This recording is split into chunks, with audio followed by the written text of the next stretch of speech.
राधे राधे जी। आप सभी भक्तों का मेरे चैनल में स्वागत है। तो जी, आज मैं फिर आ गई हूँ आप लोगों के साथ एक नई जानकारी लेके।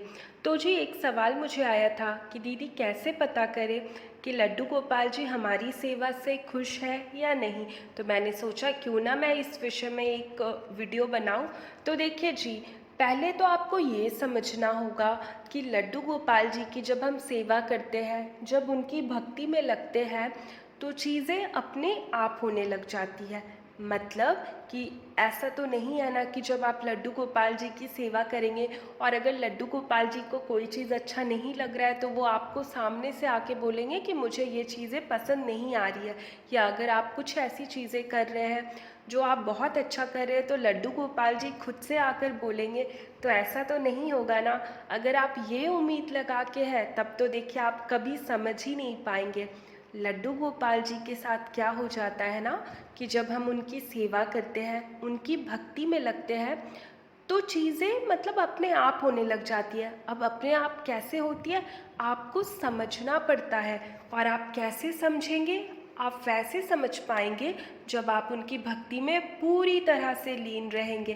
क्योंकि जब हम लोग लड्डू गोपाल जी की सेवा करते हैं ना, हमें ये सारी चीज़ें आभास होने लग जाती है कि कब हमारे लाला नाराज़ है, कब हमसे खुश है, कब उन्हें भूख लग रहा है, कब उन्हें खेलने का मन कर रहा है। तो वो उनका चेहरा देख के ही समझ आ जाता है। लेकिन देखिए, इसे भी समय लगता है। ऐसा नहीं है कि आप लड्डू गोपाल जी को अपने घर पे लाए और आप उनकी सेवा करने शुरू किए और तुरंत तुरंत से ये चीज़ें होने लग जाएगा। ऐसा नहीं है। आपको पहले पूरी तरह से उनका होना पड़ेगा, तभी आप समझ पाएंगे कि आपके लाला आपसे क्या चाह रहे हैं। और देखिए क्या हो जाता है ना, भक्त और भगवान का रिश्ता ही कुछ ऐसा होता है। जब भक्त नाराज़ होता है तो हमारे जो भगवान है उन्हें समझ आ जाता है, और जब हमारे भगवान नाराज़ होते हैं तो वो हमें समझ आ जाता है। तो देखिए, ये छोटी छोटी बातों को आपको बिल्कुल ध्यान में रखना है। क्योंकि क्या हो जाता है ना, कई बार हम लोग समझ नहीं पाते हैं। भगवान जी हमें संकेत देते हैं, हमारे लाला हमें संकेत देते हैं, लेकिन हमें समझ नहीं आता है। तो आज मैं यही कुछ संकेत के बारे में बताने जा रही हूँ, जिससे आपको पता लगेगा कि आपके लाला जी आपकी सेवा से खुश है या नहीं है। तो आइए बात करते हैं। अब देखिए, बात करते हैं जब आप कान्हा जी की सेवा करते हैं, जब आप उन्हें धूप बाती दिखाते हैं।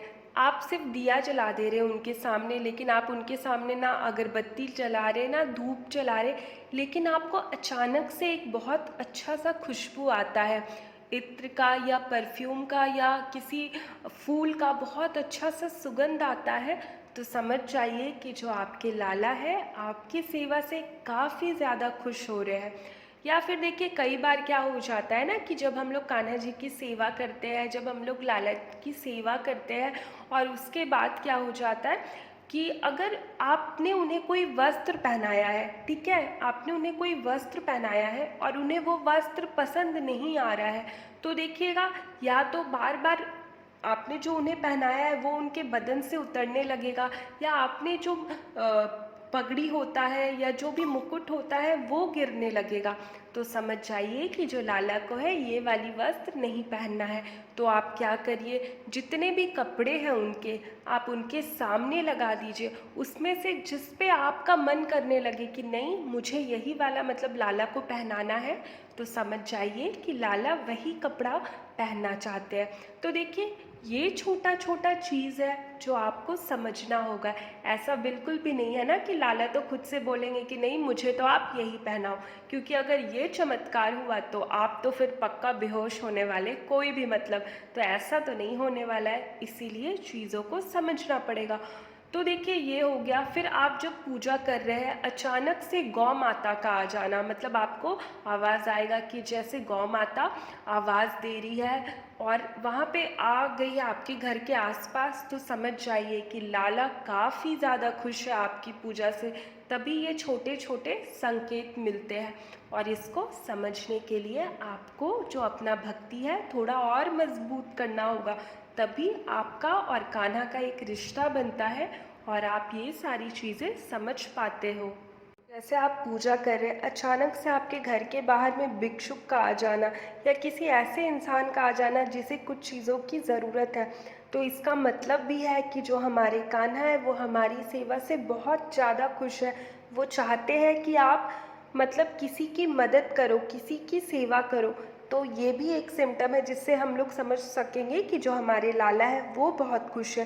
फिर आप जब पूजा करते हैं, अचानक से किसी बच्चे का आ जाना जिनका जो एज है वो 7-8 साल से कम का हो, वो छोटे बच्चे का आ जाना और आपसे चॉकलेट मांगना या आपसे कुछ खाने की चीज़ें मांगने लगते हैं, तो आप समझ जाइए कि जो लाला है वो बहुत खुश है। और देखिए, मैं तो बोलती हूँ एक सबसे अच्छा तरीका है कि आप कान्हा जी की आंखों में देखिए, उनके चेहरे को देखिए, आपको समझ आ जाएगा उनका चेहरा का भाव देख के, उनके चेहरे का भाव देख के कि लाला खुश है या नहीं है। और देखिए, आप बस दिल से सेवा करते जाइए तो कान्हा जी आपकी सेवा से बहुत ज़्यादा खुश हो जाते। लेकिन आप पर्टिकुलर कान्हा जी को खुश करने के लिए सेवा करेंगे तो शायद खुश ना हो, लेकिन आप बस इतना करिए कि बस आप ऐसी सेवा करिए, कान्हा जी से ऐसे भक्ति करिए, उनसे एक अपना ऐसा रिश्ता बनाइए कि आपको ये सोचना भी ना पड़े कि हमारे लाला हमारी सेवा से खुश है या नहीं है, वो अपने आप से खुश हो जाएंगे। तो सबसे पहले जो अपना रिश्ता है वो लाला से काफ़ी मजबूत करिए। बस और क्या है, जो लाला है कान्हा है खुश हो जाते हैं। और ये छोटी छोटी संकेत है, इसे समझने की कोशिश करिए तो आपको भी समझ आ जाएगा कि हमारे लाला हमारी सेवा से खुश है या नहीं है। तो जी, अगर जानकारी अच्छी लगी होगी तो वीडियो में एक लाइक ज़रूर करिएगा। मिलते हैं फिर एक नए वीडियो के साथ, तब तक राधे राधे, बस राधे राधे।